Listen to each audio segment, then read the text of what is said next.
Last week, we talked about the 50 Churches Act churches, and this is another 50 Churches Act church, and it's one I've been looking forward to seeing for so long, and I think you're very quickly going to see why. Right, and just That's talking it. about whatever happens, we That's end the up talking format. about. Right, so we might not even talk. We talk about the church, and end up talking about my favourite recipe for apple pie. It could be if you have a favourite recipe for apple pie. But my name is Reverend David Peebles. I'm the rector of St George's, Bloomsbury, where we now stood. When you came here, was one of the attractions the building? Did that play into your decision? Yes, but not as the kind of primary reason. No. In actual fact, I'd been chaplain at the LSE for 10 years before, and I'd been involved in university chaplaincy a lot. And this church used to be the university church many decades ago. And the idea was for me to come here and, as well as it being the parish church of Bloomsbury, to draw in the university element. So that was very attractive to me, you know, a parish church, but also with a particular ministry for the universities. But yeah, I mean, it was also a nice building.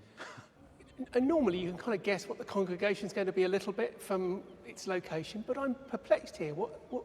We always get tourists, and that's Yeah. one of the nice things. It could be people from anywhere and everywhere. The parish congregation, most of them walk here. A colleague of mine who helps out here a little bit and goes to other churches thinks that St George's has genuinely the most diverse congregation of all the churches he goes to, in terms of age, gender, sex, sexuality, marital status, divorce, single, nationality, ethnicity. It's very, very, very mixed. I mean, what we could not do is, as some churches do, put up a sign saying family service. Because most people actually aren't in traditional forms of family.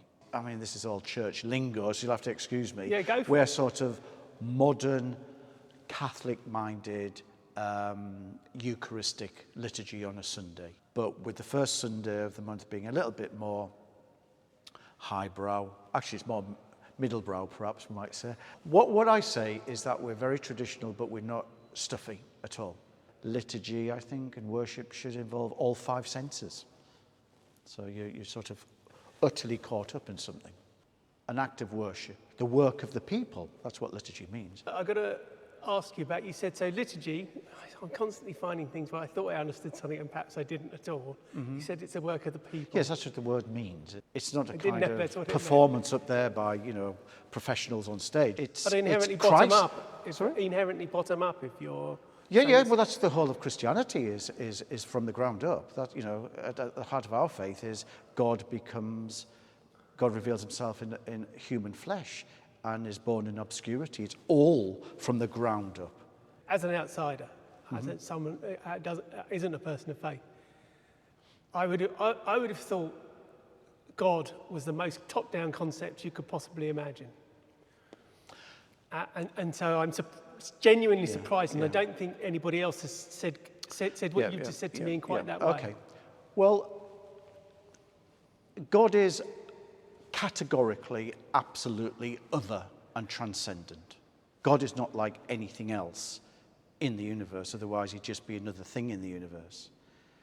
But God, who is the source and ground of all existence, God that which enables there to be anything to exist, chooses in complete freedom to reveal himself in various ways, but for Christianity, specifically, uniquely, decisively in Jesus Christ, who is born as a Palestinian Jew on the outskirts of the Roman Empire, has a ministry over there, and is put to death by the religious authorities in collusion with political authorities. Now, that's a really weird way of saying this is how God reveals himself. Yeah. But it inverses all of our notions of what power looks like, what grandeur looks like, what glory looks like. And it turns it all upside down. The paradox is, isn't it, that glory is being revealed in a man being killed. That's at the heart of the Christian story, what we constantly have to kind of work out and make real afresh in every generation. And I think that links in with the history of this church. But this church, it's not a humble building. No, exactly. Yeah. I find it hard to characterise it. Yes. Should we not be worshipping in a tent or something? Well, I mean, that's... Well, I mean, you can I'm really worship in glad a you tent. don't, because it's so nice. Yeah. So, you're right. It is grand. And when it was built, and it was consecrated in 1730, its purpose was, the London population was expanding. It was carved out of the parish of St. Giles. That was a kind of quite poor area, the Rookeries, and it was a bit more upmarket over here, so it was quite a posh church. Really. This is a view from St. Giles towards Bloomsbury. You can see the church tower of St. George in the background. Incredibly, at a certain moment, the Victorians removed the lion and the unicorn from the church tower. Fortunately, it was restored in the noughties. I think Hawksmoor, who's the great architect, wasn't really into the religious. I think he was into the grand. I mean, it's a wonderful architectural gem, but you come in, and if you just look at it, it can feel like the entrance to a stately home, I think. So it is grand. It may have began with that sort of grandeur. On the steeple of the church, there's a statue of George I, not of Christ or St. George, and that was because it was trying partly to support a German-speaking imported monarchy to uphold the establishment of the Church of England against the rise of nonconformity. So a lot, you might say, to do with allying itself with power. I mean, the church is like, in that sense, the church is like any institution. It does these things. But the story it tells, this strange story of a God who reveals himself not in power but in a cross, is always there, subverting things. And that becomes reflected in the history of St. George's, which has also had this other narrative going on. So, key people involved in the abolition of slavery would, came here. Oh, really? The Charles Grant over there. But he was involved with the Clapham sect and the abolition of slavery. Charles Grant does indeed embody these contradictions. An MP and a vociferous active campaigner against slavery, he nonetheless became chairman of the East India Company in 1805. The East India Company was one of the companies that helped begin the industrialised slave trade back in the 1620s and didn't completely stop until 1834, which was 11 years after Grant's death. Elizabeth Dido Bell, who was a black slave who was adopted by the Duke of Marlborough, was baptised. Yeah. There was a film made about it called Bell. Oh, I know, yeah. This one reminds me most of St Paul's in Deptford, which is also quite square in proportion. It's a perfect cube. Is it? Yeah. Okay. Yeah. That figures. And you're not orientated east? We are. Oh, you are orientated when east? there was a thin strip of land. Oh, so it's just about the entrance. But the Victorians moved it over there. Oh, really? So the altar was placed over there, so that it was a traditional way of coming into church, from the back. Yeah. But it was actually facing north. And then at the Great Restoration in the 2000s, it was brought back to its original orientation. The reason that was allowed was because that would have been where it would have been originally when the church was put together. Yes. This is how. So were you here then? It was just before I'm the post-restoration rector. Post-restoration. Yeah. That was about 2006, wasn't Yeah, it? it was completed in 2006. So next year will be the 10th anniversary. So we'll probably have a little bit of a celebration or something. But I will say, it's looking in incredibly good nick, and you go from place to place. Well, it was an American billionaire, Paul Mellon, through the World Monument Fund, did spend a lot of money on it. The reason it says galloping Anglophile is because he liked horses. Is there anything they've done that you're not happy with? I would have been tempted not to have put that balcony in. That was put in because if you remember, the Victorians, so that wasn't there because the altar was there. And I remember coming into that would have been there in the original layout of the church. Something like that, yes. And then they'll have taken that out in the Victorian time. Yes, and then And the reason was because I remember coming in while the work was being done, and that balcony wasn't in. And I remember the space there And the with the light, light coming. yes. It was just wonderful, the light. And it created a very interesting space. But it does balance the building, and it is practical. So perhaps I might have resisted that. I don't know. But also, and this is where lots of people won't approve of what I'm going to say, the chandelier, which is spectacular, is not original. I barely even noticed it. Yes. The spectacular, it's spectacular. It draws the eye. Yeah, it hung in the foyer of the V&A, and it's on permanent loan, and it's, I think I'm right saying it's Dutch, late 17th century, but it's enormous, and I remember coming in just after it being put in, and it shrunk the building. Suddenly it seemed so much smaller, and as fabulous as it is, I think I would have perhaps resisted it and put something smaller in, because at the moment it just dominates the church.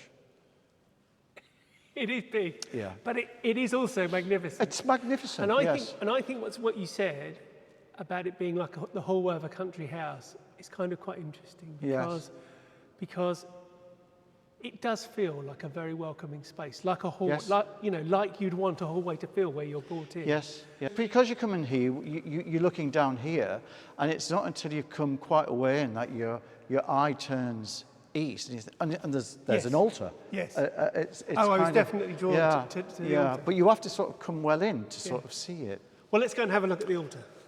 Yeah, there's this reredos, which is original, so it does come apart. So it was there, then it was over there, then it's been brought back again. At the top, there's the Hebrew, which is the Tetragrammaton, which is the name of God, which is not really a name, but it's I am who I am, or I will be who I will be. It's not, God doesn't have a name like Thor or something. Yeah. God reveals God's self as not as a noun, a name, but as a verb, as I will be, I am.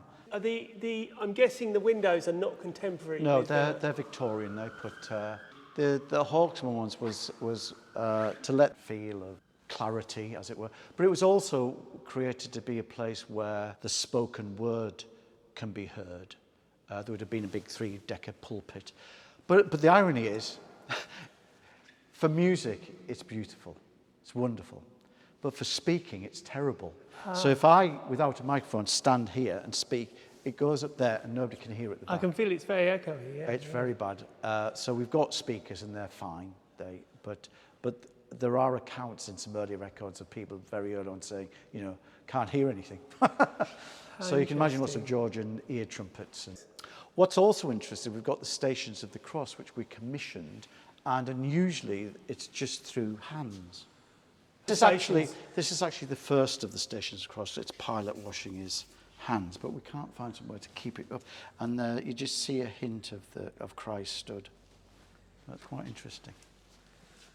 St. Luke. So were these commissioned by you? Yeah. So they're unusual.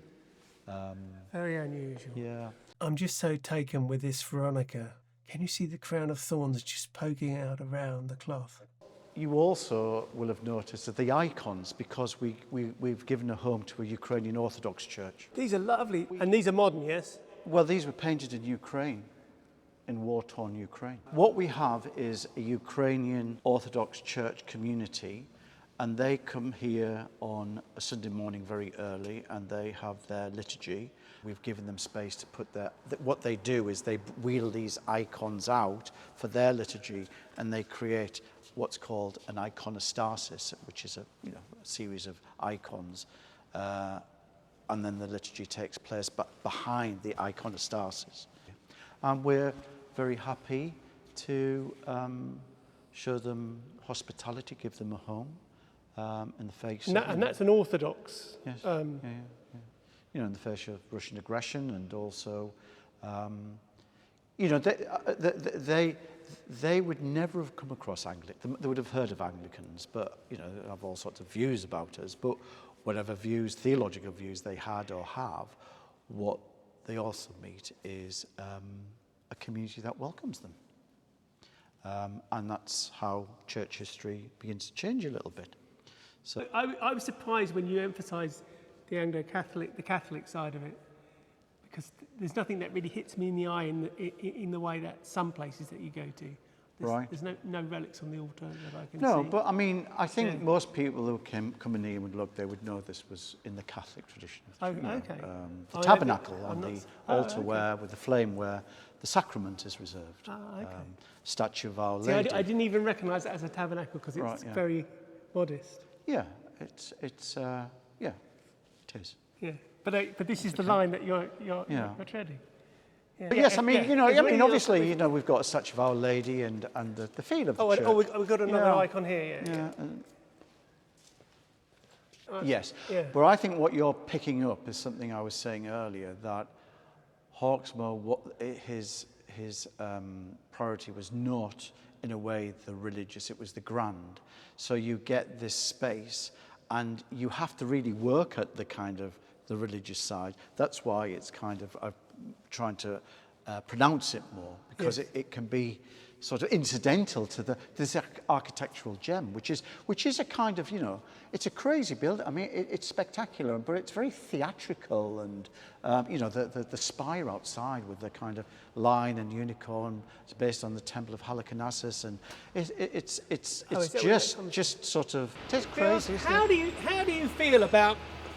I mean, it's you're the established church. Obviously, kings are part of what makes the Anglican Church what it is. But having a king on the roof, does that, particularly that king? Well, I think it's the only statue of George I going, so it's interesting. But no, I mean, I'd much rather have a statue of Our Lord or St. George. Do you have a George? I've not seen a George.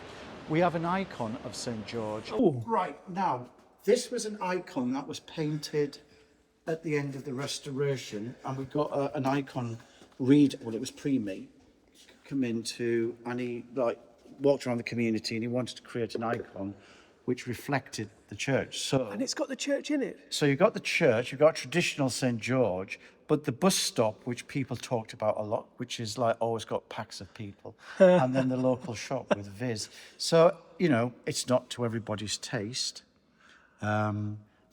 That is But terrific. The basis so here's a sign of High Church. There's 4 thuribles. We've got the Orthodox ones with bells on, and the Anglican ones which don't have bells on. What's this great big? It's just This is where they put their candles. They have the Orthodox use different sorts of candles. They use very thin, tall candles, and they put them in here. Look, this wonderful staircase, look at that. Look at that extraordinary curve.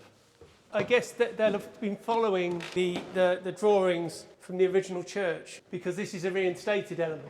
Yep. Okay. The resurrection. Oh yes, I see the tomb now. Yep. And the raising of Lazarus. So it's kind of the major saints, St. Peter, St. Andrew. The selectivity is kind of... It's a bit erratic, isn't it? And yet when you see Mary the and Martha. stone, you see the two are definitely referencing Yes. one another. Oh, actually, but that makes sense, doesn't it? Yep. Of course they would. These are astonishing. And just here, there, the way it goes in between the columns, like a little forest. This is definitely a church where you look, and then you look again, and then you look again. Yeah. It can be deceptively simple, I think.